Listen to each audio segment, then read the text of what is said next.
Let's get right into this review for From the World of John Wick, Ballerina. Alright, so Ballerina is directed by Len Wiseman and stars Ana de Armas as the main lead. And to get right into it, what did I think about the cinematic package here? I thought it was great. A lot of what you know to expect from the world of John Wick is present in this story. Great action choreography, fascinating lore that keeps the story stitched well enough, and really this entire series so far has been a perfect definition of what an action popcorn flick should be. This is a formula that's been tried and tested through John Wick, and the storytelling format continues to flourish here for our new protagonist, Eve. To start off with the positives, again, the action sequences were great. Ana de Armas handled her lead role well, and there's plenty of fun, creative, or awesome scenarios her characters put through in the story. The cinematography and visuals remain very much so reminiscent of the John Wick franchise, and pairs well with the story being told. There's plenty of clean, interesting, and stable shots throughout the various action and world-building sequences to be enjoyed here. And the lore of this immersive world that's already been established in all 4 John Wick films continues to keep me steadily intrigued in Ballerina,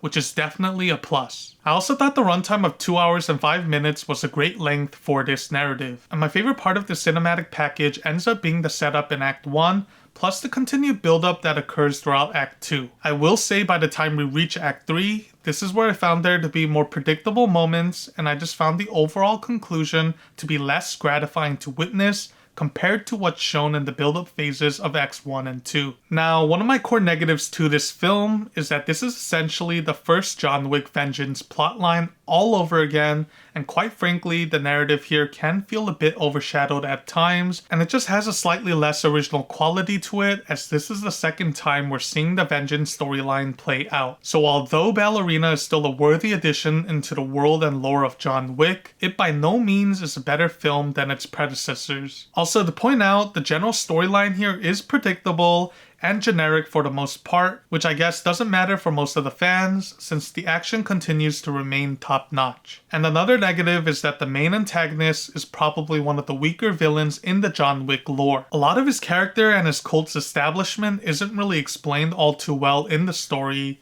He remains bare bones throughout the entirety of the film, and I was never interested in his presence nor terrified whenever he appeared on screen, compared to the other antagonists such as Bill Skarsgård's character in John Wick Chapter 4. My final score for From the World of John Wick Ballerina ends up being 8 out of 10.